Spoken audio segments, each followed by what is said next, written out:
My name is Faith Okpe. I am a Nigerian and I live in Nigeria. I have scars, both physical and emotional, and I dare to say that my scars make me a star. At age 1, I was diagnosed with acute osteomyelitis. From what my parents told me, say as a little child, I woke up one morning and I was having pains. I couldn't put my left foot on the ground again. Before they could say anything, I was having fever, nausea, and then my leg was swelling and all. They went everywhere. They sought for solution but couldn't find. And then suddenly, one time they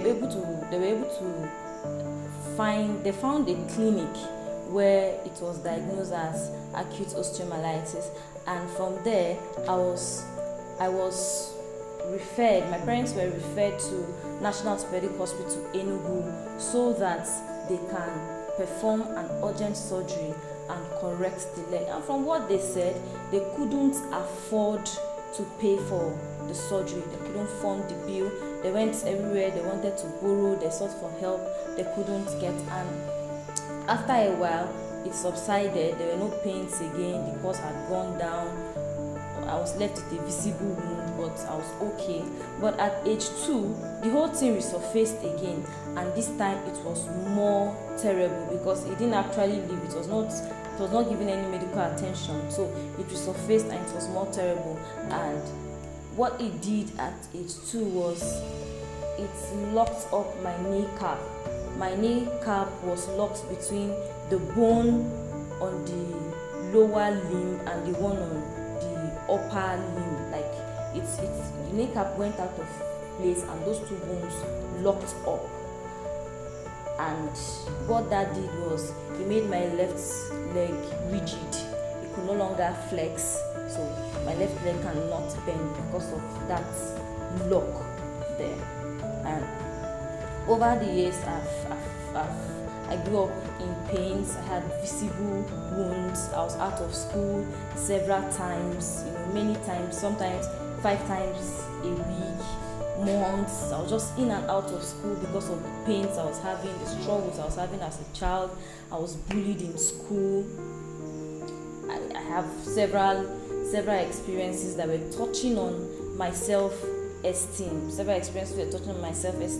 I remember a time where some children, classmates, pushed me into a very deep, dirty gutter and were jeering at me because they knew I couldn't fight back. There were several of such terrible experiences. My mates laughed at me. I couldn't play sports. I couldn't do things that everybody was doing. As a child, I was longing to be normal. I was longing to be like every other child. I was longing to be free. If I played like every other child, I would have to face the consequences at night. I felt severe pains. I would not be able to sleep.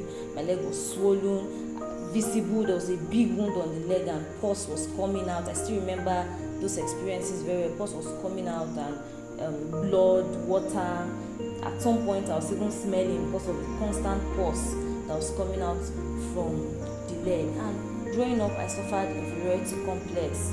It was terrible because of these things that were touching on my self-esteem. I suffered inferiority complex. I felt like I wasn't complete. I could remember one time in my life that I couldn't walk past plenty people because somewhere in my subconscious I felt everyone was looking at me. I had times where people looked out of sympathy. I had times when people looked out of disdain. I can still remember taking longer routes sometimes to get to my destination because maybe I felt there would be fewer persons to look at me at those longer routes. And at age 10, my parents decided that they were going to still make an attempt on the leg. So they took me to ABU Teaching Hospital in Zaria, Kaduna State, Nigeria. And we tried to see the consultant several times. We couldn't see. Several times we went. And all the times that we went to see a consultant, I was out of school. And when we finally met a consultant after several attempts, the man asked of my history, and when he heard everything, he said that he would advise we just leave the leg alone since I can walk, and that if they touch it, that I would never be able to walk again. And obviously my parents preferred a a limping child to one on a wheelchair, and so they left it. And at age 15, 16, I started having severe pains again. It was really terrible, and my dad decided that we're going to check it again. So we decided to go back to National Orthopedic Hospital Enugu and for them to work on it. And this was the first hospital I was referred to when the crisis started as a child. And so when we were referred to National Orthopedic, when we went back to National Orthopedic Hospital Enugu, and it seemed like there was hope. I was very happy. I had dreams of becoming a beauty queen. At that time, Agbani Derugo used to be my role model. So I was so excited. Like, I'm going to know what it feels like to be normal, to walk normal, and just be okay. But that time we went there. They did a minor surgery that didn't work. It was backed up with painful physiotherapy. It didn't work. At the age of 17, we returned back for a major surgery, and even that surgery didn't work. From what they said they had to scrape my bone to see, more like an overhauling of the bone, to see what they could do about it. And they told me that, sincerely, at this age you are grown, there's nothing we can do about it again. If you had come when it started at age 1, or if you had come at age 9, we would have been able to do something about it. But at this stage, your knee has locked, and over the years that it locked, they say it started wearing off, and there was nothing they could do again. And so it was a very painful news for me, because it felt like my whole world was crumbling down.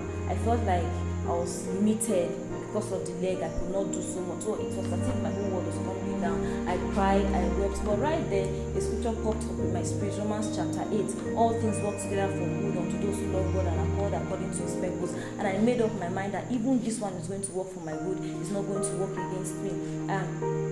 Right now, I've overcome the inferiority complex. I'm living my life now. I have resolved. I know that I can be more, and I've resolved to be more irrespective.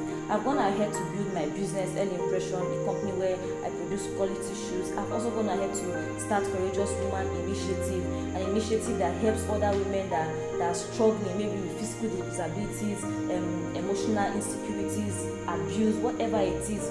We come together and we tell each other that we can be more. And I want to encourage you to turn your scars into stars, because life is a choice. You decide what to make out of life. When life throws lemons out of you, you can decide to become bitter and throw it away, and you can decide that irrespective, I'll be joyful, I'll make lemonades out of it, because life is not a bed of roses. Things will happen, but it's what you make out of it that counts.